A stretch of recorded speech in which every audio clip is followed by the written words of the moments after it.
I'm Tyler, here with my brother Sheldon, owners of TSM Roofing. We got behind us a shingle roof that we just finished. Appears to be just your normal shingle roof, but what do we got going on here and what happened on this roof? Yeah, so we got a real special one here.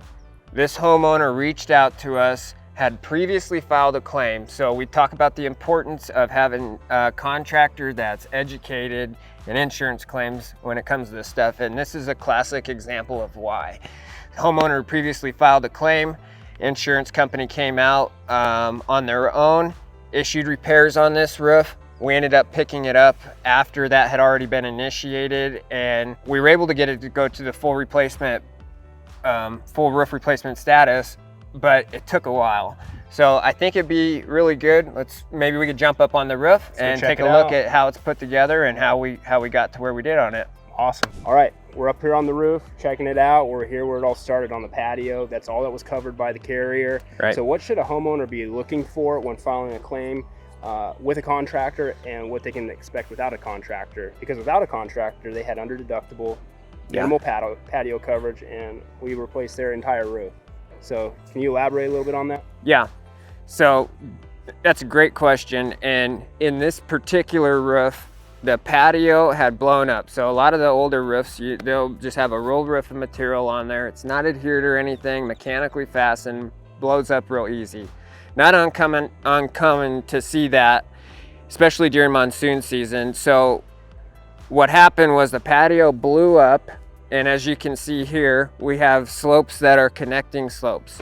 So, a lot of people think that claims are the way they used to be, where it was like the insurance company would come out, your roof costs $10,000, you have a $1,000 deductible, here's a check for $9,000, go get the work done. Mm-hmm. And there's a big misconception on it being easy to do, and you and I both know that's not the case.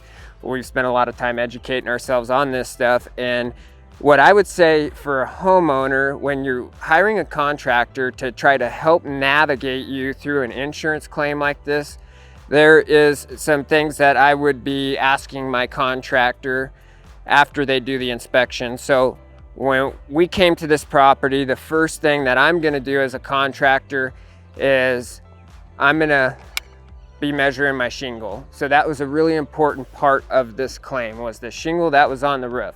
The roof was 20 years old, however, still within the manufacturer's life. 30-year shingle is on the roof, but the shingle that was on the roof is no longer in production. There's compatibility issues with the shingles nowadays versus the shingles then. So, my contractor comes out, looks at the roof, and I'd be asking him what he knows about the shingles that are on my roof and how it's put together. A lot of how we were able to get this roof to go to full replacement, and mind you, I'm talking the patio was damaged. Yes. Patio blew up as one whole piece over this hip here onto that slope, so they didn't cover anything on that slope initially. Did it damage that slope? It damaged that slope. So they had a satellite dish, it damaged that as well, so that kind of got us into that slope. So now we can see here connecting features. I mean, this valley, this is all put together. This whole backside's put together.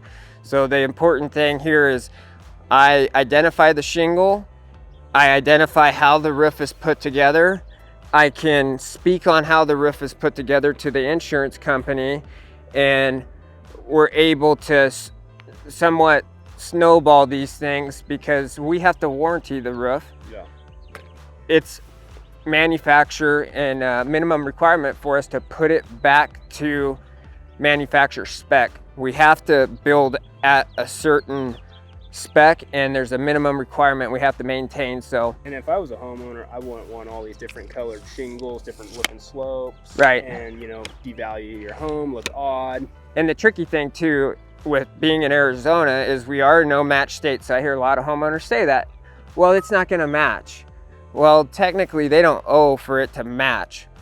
However, it needs to be compatible. So compatibility and matching are two different things. And as you know, carriers will try to, confuse the two or confuse the homeowner between the two. And that's where our knowledge on the products that are on the roof, the compatibility of those products. So we have a lot of history on shingles. We're able to go on a roof and identify most all shingles, and being able to differentiate the two with the carrier is a large part of being successful in a claim. Let me ask you this. How hard is it to, if I was a homeowner, to start out a claim on my own and it's partial, repairs under deductible, barely above deductible, don't know what to do. I call up a contractor, get them involved.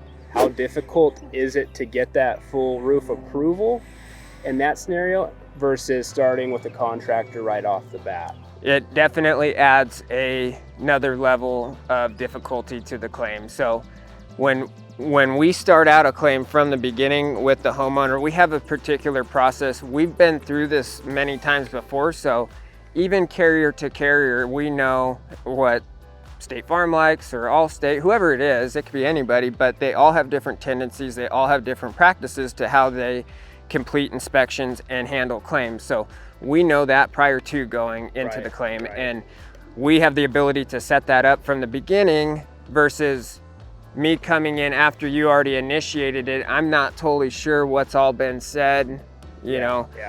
Maybe some of the stuff that I would lean on has been, you know, already talked about, and they have it on the file. And they're already dismissed it. So it's hard to bring things back up sometimes. Okay, got a few other questions before we wrap it up here. Carrier, who's the carrier on this one? So this was Farmers. Okay. Yep. And on a scale of 1 to 10, difficulty of working with Farmers. Do you like them? Do you not like them? Difficult?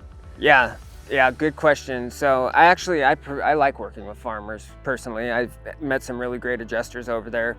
Most times it's a good experience. This particular one was difficult.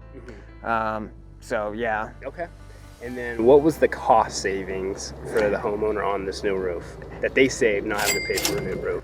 About $16,000. They had a $750 deductible, and we were able to get the whole roof taken care of they were at the end $1,200 out of pocket. Very cool.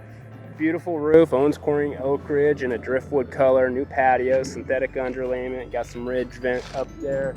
Got a chimney that we reflashed. Guys did an excellent job on this. Yeah, we were very happy with the outcome on it. Like I said, it did take some time. Yeah. And there was some back and forth there, but the homeowner, they supported us. They were patient, and it worked out in the end. Most of the time these things work out if everyone can be patient. Yeah.